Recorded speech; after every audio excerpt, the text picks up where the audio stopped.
नमस्कार दोस्तों, पीएलटिक्स में आपका बहुत बहुत स्वागत है। दोस्तों आज के इस क्लास में यूपीट प्लस सी पेट एग्जाम 2023 के लिए किरण पब्लिकेशन का प्रैक्टिस सेट 11वां लेकर आया हूं। और इस प्रैक्टिस सेट के अंतर्गत बहुत ही महत्वपूर्ण प्रश्नों का संकलन है। आपको क्लास को पूरा देखना है, अंत तक आप लोगों को बने रहना है। दोस्तों यदि आपको क्लास पसंद आती है तो क्लास को ज़्यादा से ज़्यादा लाइक और शेयर करना मत भूलिएगा। लाइक ज़रूर कीजिएगा और इस चैनल को आप लोग सपोर्ट करते रहिए। दोस्तों आइए शुरू करते हैं। पहला सेशन है, पार्ट पहला है भारतीय इतिहास। फर्स्ट को क्वेश्चन है, अजंता के अनेक चित्र किसके शासनकाल में बनाए गए थे?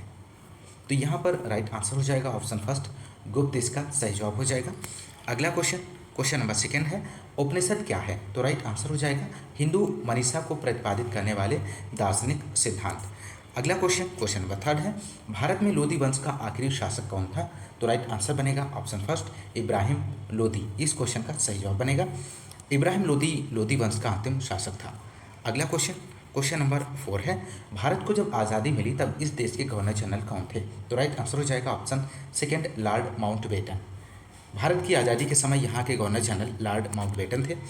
महत्वपूर्ण प्रश्न है, ध्यान रखिएगा। क्वेश्चन नंबर नेक्स्ट, भारत के किस गवर्नर जनरल के भारत में अंग्रेजी भाषा का प्रारंभ पहल किया?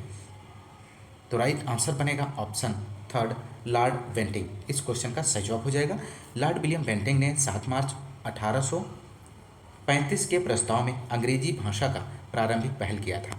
अगला क्वेश्चन, क्वेश्चन नंबर अगला है भारतीय राष्ट्रीय आंदोलन से संबंधित। 6 क्वेश्चन नंबर, निम्नलिखित में से कौन मध्यम मार्गी नहीं है? दिए गए ऑप्शंस में से आपको राइट आंसर का चयन करना है। तो राइट आंसर यहाँ पर बनेगा ऑप्शन 4, बाल गंगाधर तिलक। इसका राइट जवाब बनेगा। बढ़ते हैं अगले क्वेश्चन की ओर। क्वेश्चन नंबर 7 है, बारदौली सत्याग्रह आंदोलन का नेतृत्व किसने किया था? तो यहाँ पर राइट आंसर हो जाएगा ऑप्शन थर्ड, सरदार वल्लभ भाई पटेल। इस क्वेश्चन का सही जवाब बनेगा। क्वेश्चन नंबर 8 है, निम्नलिखित में से किसे भारतीय पुनर्जागरण का जनक माना जाता है? तो राइट आंसर हो जाएगा राजा राम मोहन राय को भारतीय पुनर्जागरण का जनक माना जाता है। क्वेश्चन नंबर 9 है, 22 दिसंबर 1944 को सुभाष चंद्र बोस ने एक नगर में भारतीय राष्ट्रीय सेना का झंडा फहराया था। वह नगर इस समय किस राज्य केंद्र शासित प्रदेश में है? तो यहाँ पर दिए गए ऑप्शंस में से आपको राइट विकल्प का चयन करना है। तो राइट आंसर हो जाएगा यहाँ पर नागालैंड। इस क्वेश्चन का सही जवाब बनेगा। सुभाष चंद्र बोस ने 4 फरवरी 1944 को टापू कोहिमा पलेल तिली को मुक्त करा लिया। 22 दिसंबर 1944 को कोहिमा में झंडा लहराया। 30 दिसंबर 1945 को अंडमान निकोबार में झंडा फहराया। तो यहाँ पर राइट आंसर जो होगा ऑप्शन। अगला क्वेश्चन, क्वेश्चन नंबर 10 है, भारत की आत्मा गांव में निवास करती है, यह कथन किसका है? तो यहाँ पर राइट आंसर हो जाएगा दोस्तों ऑप्शन 4, महात्मा गांधी जी का है। भारत की आत्मा गांव में बसती है, यह कथन महात्मा गांधी का है। अगला क्वेश्चन, क्वेश्चन नंबर अगला भूगोल से संबंधित है। क्वेश्चन नंबर 11, अंतर्राष्ट्रीय दिनांक रेखा कहाँ से होकर गुजरती है? तो राइट आंसर हो जाएगा 180 डिग्री ग्रीनविच। अगला क्वेश्चन, क्वेश्चन नंबर 12 है, भूस्खलन हेतु उत्तरदायी कारक इनमें से कौन सा है? तो राइट आंसर बनेगा यहाँ पर ऑप्शन 4, उपर्युक्त सभी, चट्टानों का खिसकाव, वनों का ह्रास, भूगर्भिक हलचल। क्वेश्चन नंबर अगला 13 है, पृथ्वी का दक्षिण ध्रुव किस भूखंड में स्थित है? तो राइट आंसर हो जाएगा ऑप्शन 4, अंटार्कटिका में स्थित है। क्वेश्चन नंबर नेक्स्ट है, भारत में ऊर्जा का सबसे बड़ा स्रोत इनमें से कौन सा है? तो राइट आंसर हो जाएगा जल विद्युत ऊर्जा, भारत में ऊर्जा का सबसे बड़ा स्रोत है। क्वेश्चन नंबर 15 है, निम्नलिखित में से कौन सबसे ज़्यादा अवशिष्ट उत्पन्न करता है? तो राइट आंसर हो जाएगा उत्पादन उद्योग सबसे ज़्यादा अवशिष्ट उत्पन्न करता है। क्वेश्चन नंबर नेक्स्ट, भारतीय अर्थव्यवस्था से संबंधित दूसरी योजना ने किसको प्राथमिकता दी? तो राइट आंसर हो जाएगा भारी उद्योग को दूसरी योजना ने प्राथमिकता दी। क्वेश्चन नंबर 17 है, देश में छोटे किसानों को परिभाषित किया गया है, वे किसान जिनके पास जोत क्षेत्र है। तो राइट आंसर हो जाएगा 1 हेक्टेयर से 1 से 2 hectare. Next question, question number 18 है, भारत सरकार की एक प्रमुख योजना उड़ान किससे संबंधित है? तो यहाँ पर राइट आंसर बनेगा ऑप्शन सेकेंड, नागर विमानन। क्वेश्चन नंबर नेक्स्ट है 19, कर को प्रतिगामी तब कहा जाता है जब उसका भार अमीरों की तुलना में गरीबों पर बहुत अधिक पड़ता है। अगला क्वेश्चन, क्वेश्चन नंबर 20 है, नगद आरक्षण अनुपात तथा खुले बाजार की संक्रियाओं में विचरण किसके साधन हैं? तो यहाँ पे राइट आंसर हो जाएगा दोस्तों ऑप्शन 4 मौद्रिक नीति, इसका राइट जवाब बनेगा। क्वेश्चन नंबर अगला है भारतीय संविधान एवं लोक प्रशासन से संबंधित। क्वेश्चन नंबर 21 यहाँ पर देखते हैं, भारत के राष्ट्रपति के बारे में निम्न में से कौन सा कथन सत्य नहीं है दिए गए ऑप्शंस में से। तो राइट आंसर हो जाएगा वह राज्यसभा को भंग कर सकता है। अगला क्वेश्चन नंबर 22 है, संविधान में वह कौन सा अनुच्छेद है जिसके द्वारा भारत का राष्ट्रपति राज्य का प्रशासन अपने हाथों में ले सकता है। तो राइट आंसर हो जाएगा ऑप्शन 3 अनुच्छेद 356। अनुच्छेद 356 के तहत राष्ट्रपति अपने हाथ में राज्य का शासन ले सकता है। अगला क्वेश्चन, संविधान के किस संशोधन ने मौलिक अधिकारों की अपेक्षा राजनीति के निर्देशक सिद्धांतों को अधिक महत्व बना दिया है। तो राइट आंसर हो जाएगा 42वें संविधान संशोधन। नेक्स्ट क्वेश्चन नंबर 24 है, भारतीय संविधान के आधारभूत अभिलक्षण कौन से हैं जिन्हें अनुच्छेद 368 के अंतर्गत संशोधित नहीं किया जा सकता है। तो यहाँ पर राइट आंसर हो जाएगा इस क्वेश्चन का ऑप्शन 4 संप्रभुता, भूभागी अखंडता, संघीय प्रणाली, न्यायिक समीक्षा और शासन की संसदीय प्रणाली। क्वेश्चन नंबर अगला 25, पंचायत राज प्रणाली पहले किन 2 राज्यों में लागू की गई थी। मोस्ट इंपोर्टेंट प्रश्न है दोस्तों आपकी परीक्षा के दृष्टिकोण से। तो यहाँ पर राइट आंसर हो जाएगा आंध्र प्रदेश और राजस्थान, इस क्वेश्चन का सही जवाब हो जाएगा। अगला क्वेश्चन सामान्य विज्ञान से संबंधित है, जीवित कोशिका में रेडियोधर्मी तत्वों का पता किस तकनीकी से लगाया जा सकता है। तो राइट आंसर हो जाएगा ऑप्शन 3 स्वविकिरणी चित्रण ऑटो रेडियोग्राफी के द्वारा। नेक्स्ट क्वेश्चन नंबर 27 है, दिल की फुसफुसाहट से क्या पता चलता है। तो राइट आंसर हो जाएगा दोषपूर्ण कपाट वाल्व का पता चलता है। क्वेश्चन नंबर अगला 28 है, इनमें से सहसंयोजन बांड किस में होता है। तो राइट आंसर हो जाएगा ऑप्शन सेकेंड AlCl3, इसका सही जवाब हो जाएगा जब 2 परमाणुओं के बीच इलेक्ट्रॉनों की साझेदारी के फलस्वरूप रासायनिक बंधन बनता है तब उसे सहसंयोजक बंध कहते हैं। AlCl3 में यह सहसंयोजक बंध बनता है। अगला क्वेश्चन नंबर 29 है, जब गैस का रुद्धोष्म प्रसार किया जाता है तो वो किसके कारण ठंडी हो जाती है। तो राइट आंसर हो जाएगा ऑप्शन 4 काम करने में ऊर्जा वेग। क्वेश्चन नंबर 30 है, मेसान कहाँ पाए जाते हैं। तो मेसान लेजर बीम में पाए जाते हैं, इसका राइट आंसर होगा ऑप्शन 4। क्वेश्चन नंबर अगला है सामान्य हिंदी से संबंधित, निर्देश से निम्नलिखित प्रश्न का सर्वोत्तम विलोम पहचानिए। 36 है, अल्प का आपको विलोम बताना है दोस्तों। तो यहाँ पर राइट आंसर हो जाएगा अल्प का अर्थ होता है थोड़ा, तो राइट आंसर बनेगा ऑप्शन 3 थोड़ा एवं बहु का अर्थ अधिक, अल्प का विलोम बहु होगा, तो ऑप्शन सही जो है 3 हो जाएगा। क्वेश्चन नंबर नेक्स्ट, निर्देश निम्नलिखित प्रश्नों में कौन सा शब्द मूल शब्द का समानार्थक शब्द नहीं है। तो यहाँ पर राइट आंसर हो जाएगा अंबर का अनेकार्थक शब्द धातु नहीं है, जबकि आकाश, वस्त्र और कपास अंबर के अनेकार्थक शब्द हैं। तो राइट आंसर ऑप्शन 4 बनेगा। क्वेश्चन नंबर 38 है, क्षीर का पर्यायवाची शब्द है। तो क्षीर का पर्यायवाची शब्द दूध, पावक और गोरस होता है, तो यहाँ पर राइट आंसर हो जाएगा दूध। क्वेश्चन नंबर 39 है, निम्नलिखित में तत्सम शब्द कौन सा है। तो अस्ति तत्सम शब्द है, हड्डी इसका तद्भव है, जबकि बेगम, जमीन फारसी के शब्द हैं। तो राइट आंसर बनेगा ऑप्शन फर्स्ट। क्वेश्चन नंबर अगला 40 है, निम्न वाक्यों में एक व्याकरण की दृष्टि से शुद्ध नहीं है, पहचानिए। तो राइट आंसर हो जाएगा ऑप्शन 3। कई बार हम कोई चीज़ से प्रेरित होकर कोई ऐसा काम शुरू कर देते हैं पर उसे पूरा नहीं कर पाते। क्वेश्चन नंबर अगला है सामान्य अंग्रेजी से संबंधित। क्वेश्चन नंबर 41 है, अल्दो द पुलिस, यहाँ पे आपको फिल करना है every precaution the rover manage to sky. तो यहाँ पर क्वेश्चन नंबर 41 का आपको राइट आंसर देना है। तो राइट आंसर हो जाएगा सेकेंड हैज़ टेकन यहाँ पे सही जवाब बनेगा। भूतकाल की 2 घटनाएं स्पष्ट हैं, अतः पूर्व की घटना पास्ट परफेक्ट में व्यक्त होगा। क्वेश्चन नंबर अगला है 42 है, एंटोनिम्स ऑफ टेरिबल इज। तो टेरिबल का एंटोनिम आपको बताना है दिए गए ऑप्शंस में से। तो टेरिबल जो है टेरिबल एडजेक्टिव है, इसका मीन्स होता है भयावह। तो यहाँ पर जो राइट आंसर होगा सुखद हो जाएगा, डिलेक्टेबल हो जाएगा। तो ऑप्शन यहाँ पर जो होगा 4 delectable. Next question number directions दिए गए 43 से 45, read the paragraph carefully and answer the given questions. तो यहाँ पर पैसेज दिया गया है, इसे आप पढ़ लीजिएगा दोस्तों। इसके नीचे दिए गए क्वेश्चंस के आंसर को देख लेते हैं। क्वेश्चन नंबर 43 है, the production of more dispensable articles in is necessary because it will तो यहाँ पर राइट आंसर बनेगा दोस्तों option first, certify the immediate needs of the customers. Next question, question number 44 है, for industrial proprietary modernity is no very is important because it induced people to। तो यहाँ पे right answer हो जाएगा option third, by articles which are perishable. अगला question, question number 45 है, the expression production is out running consumption means. तो यहाँ पर राइट आंसर हो जाएगा option third, production is in excess of consumptions. Question number अगला है current affair से संबंधित, केंद्रीय कानून और न्याय मंत्री किरेन रिजिजू ने के इस्तीफे के बाद किसे नए कानून और न्याय मंत्री के रूप में नियुक्त किया गया है। तो इस क्वेश्चन का यहाँ पे राइट आंसर हो जाएगा दोस्तों क्वेश्चन नंबर 51 है, ऑप्शन 4 अर्जुन राम मेघवाल को नियुक्त किया गया है।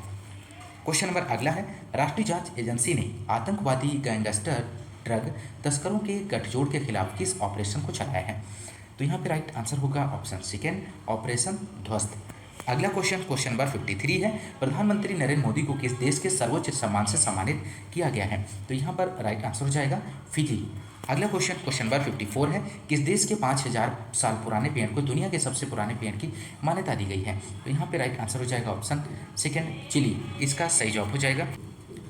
दक्षिणी चिली में एक विशाल वृक्ष जिसे ग्रेट ग्रैंडफादर के नाम से जाना जाता है, यह वृक्ष एक पैटागोनिया शरू एलर्स कोस्टेरो नेशनल पार्क में स्थित विश्व का सबसे पुराना वृक्ष है, ध्यान रखिएगा। अगला क्वेश्चन, क्वेश्चन नंबर 55, भारत और किस देश के बीच अल हिंदी 2023 नौसेना अभ्यास आयोजित किया गया है। तो यहाँ पर राइट आंसर बनेगा option second, Saudi Arab. Next question, question number 56, UBI global ने किस राज्य के स्टार्टअप मिशन को दुनिया के नंबर 1 सार्वजनिक व्यापार इनक्यूबेटर के रूप में दर्जा दिया है। तो राइट आंसर होगा ऑप्शन थर्ड, केरल, इसका सही जवाब हो जाएगा। बढ़ते हैं अगले क्वेश्चन की ओर। क्वेश्चन नंबर 57 है, किसे हाल ही में सीबीआई के नए निदेशक के रूप में नियुक्त किया गया है। तो राइट आंसर होगा ऑप्शन 4, प्रवीण सूद को नियुक्त किया गया है। क्वेश्चन नंबर 58 है, किसने यूपीएससी के अध्यक्ष पद की शपथ ली है। महत्वपूर्ण प्रश्न है, तो राइट आंसर हो जाएगा ऑप्शन सेकेंड, मनोज सोनी, इस क्वेश्चन का राइट जवाब हो जाएगा। क्वेश्चन नंबर अगला 59 है, केंद्रीय मंत्री अमित शाह ने किस राज्य के द्वारका में national academy of coastal policing campus की आधारशिला रखी है। तो राइट आंसर होगा option third, Gujarat. Next question, question number 60 है, कपिलेश्वर मंदिर जिसे एएसआई की संरक्षित स्मारकों की सूची में शामिल किया जा रहा है, किस राज्य में स्थित है। तो राइट आंसर हो जाएगा उड़ीसा राज्य में स्थित है। नेक्स्ट क्वेश्चन, सामान्य जागरूकता से संबंधित क्वेश्चन नंबर 61 है, ग्रीष्मकालीन ओलंपिक खेल 2024 किस शहर में आयोजित किए जाने हैं। तो यहाँ पर राइट आंसर होगा ऑप्शन 4, पेरिस में आयोजित होंगे। अगला क्वेश्चन, क्वेश्चन नंबर 62 है, जादूगोड़ा किस लिए जाना जाता है। तो राइट आंसर होगा ऑप्शन 4, यूरेनियम के भंडारों के लिए जाना जाता है। क्वेश्चन नंबर नेक्स्ट, राष्ट्रपति के चुनाव से उत्पन्न सभी संदेहों और विवादों की जांच करने और निर्णय लेने का अधिकार किसको प्राप्त है। तो राइट आंसर होगा ऑप्शन 4, सर्वोच्च न्यायालय को अधिकार प्राप्त है। क्वेश्चन नंबर नेक्स्ट है, लोकसभा में किसी विशेष दिन पर चर्चा के लिए स्वीकृत मौखिक उत्तरों के लिए तारांकित प्रश्नों की अधिकतम संख्या कितनी होती है। तो राइट आंसर होगा 20। नेक्स्ट क्वेश्चन, क्वेश्चन नंबर 65, निम्नलिखित में से कौन सी जनजाति सिक्किम की है। तो राइट आंसर होगा ऑप्शन सेकेंड, भूटिया। सिक्किम में भूटिया, लेप्चा और नेपाली लोगों के 3 जाति समूह हैं। अंगामी जनजाति कोहिमा और नागालैंड के दीमापुर जिले में बसी हुई है। गोंड जनजाति मध्य और दक्षिण मध्य भारत में बसी है। चेंचस जनजाति आंध्र प्रदेश, तेलंगाना, कर्नाटक और उड़ीसा राज्यों में बसी है। तो ध्यान रखिएगा। क्वेश्चन नंबर अगला, पोनंग लोक नृत्य किस राज्य में प्रचलित है। तो यहाँ पर राइट आंसर हो जाएगा ऑप्शन सेकेंड, अरुणाचल प्रदेश। पोंग नृत्य अरुणाचल प्रदेश के आदि गांव से संबंधित आदिवासी लोगों द्वारा किया जाता है। पोंग एक विशेष महिला नृत्य है जिसे एक समूह में किया जाता है। अगला क्वेश्चन, दत्तू भोका नल किस खेल से संबंधित है। तो यहाँ पर राइट आंसर होगा दोस्तों इस क्वेश्चन का ऑप्शन 4, नौकायन से संबंधित है।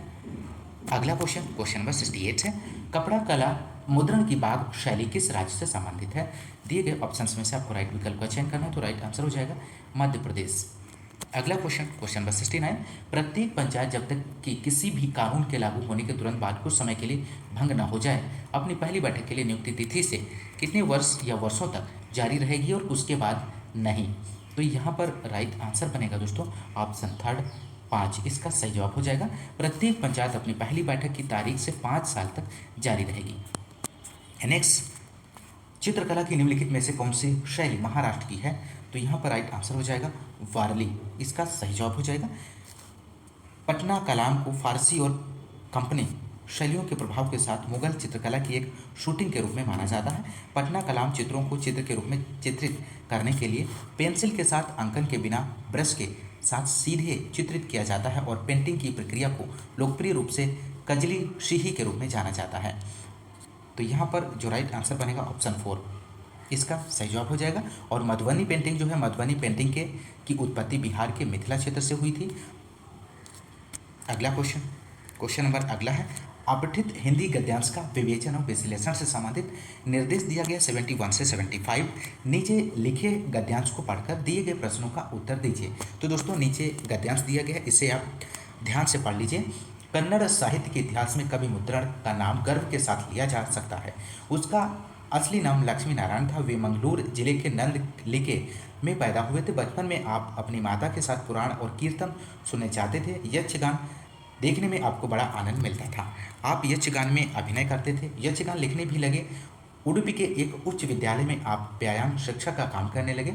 स्वाध्याय से आपने संस्कृत साहित्य में पांडित्य पाया। श्री रामास मेघ, अद्भुत रामायण, कुमार विजय आदि आपकी रचनाएं हैं। कवि मुद्रण की पत्नी का नाम मनोरमा था। घर की गरीबी के कारण यह श्रेष्ठ कवि अपनी 31 वर्ष की अवस्था में क्षय रोग से स्वर्ग सिधारे। तो यहाँ पर क्वेश्चन नंबर 71 है, कवि मुद्रण का असली नाम क्या था? तो राइट आंसर हो जाएगा लक्ष्मी नारायण। नेक्स्ट क्वेश्चन, कवि मुद्रण किस गांव में पैदा हुए थे? तो राइट आंसर हो जाएगा इस क्वेश्चन का फर्स्ट नंदलिके। अगला क्वेश्चन, कवि मुद्रण एक उच्च विद्यालय में शिक्षक का काम करने लगे। तो यहाँ पर राइट आंसर हो जाएगा व्यायाम का। क्वेश्चन नंबर अगला 74 है, कवि मुद्रण की पत्नी का नाम क्या था? तो राइट आंसर हो जाएगा मनोरमा था। क्वेश्चन नंबर अगला, कवि मुद्रण की रचना है इनमें से कौन सी है? तो राइट आंसर हो जाएगा श्री रामास मेघ। क्वेश्चन नंबर अगला निर्देश है 76 से 80 निम्नलिखित गद्यांश को पढ़कर नीचे दिए गए प्रश्नों के सही उत्तर चुनकर लिखिए। तो हमारे देश में एक राजा थे, उनका नाम पांडु था। पांडु के 5 पुत्र थे जिन्हें पांडव कहते हैं। इसके नाम थे युधिष्ठिर, भीम, अर्जुन, नकुल, सहदेव। पांचों राजकुमार गुरु द्रोणाचार्य से अस्त्र शस्त्र चलाना सीखते थे। भीम गदा चलाने में बहुत कुशल थे और अर्जुन धनुष बाण चलाने में। गुरु ने एक दिन पेड़ पर मिट्टी की चिड़िया टांग दी। फिर राजकुमारों से चिड़िया की आंख पर बाण मारने को कहा। गुरु जी ने सभी शिष्यों को बुलाया और चिड़िया की ओर संकेत करते हुए पूछा, उधर देखो, तुम्हें क्या दिखाई देता है? अर्जुन के अलावा सभी राजकुमारों ने कहा, मुझे पेड़ चिड़िया दिखाई दे रहा है। जब अर्जुन की बारी आया, उसने कहा, गुरुजी मुझे तो केवल चिड़िया की आंख दिखाई दे रहा है। जब गुरुजी ने सभी को बारी बारी से बाण चलाने को कहा तो अर्जुन का निशाना ठीक लगा, बाकी भाइयों के निशाने चूक गए। जिससे केवल लक्ष्य दिखाई दे वही सफल होता है। तो यहाँ पर क्वेश्चन नंबर 76 है, पांडव के कितने पुत्र थे? तो यहाँ पर राइट आंसर हो जाएगा पांडव, यहाँ पे आपको फिल करना है के पुत्र थे।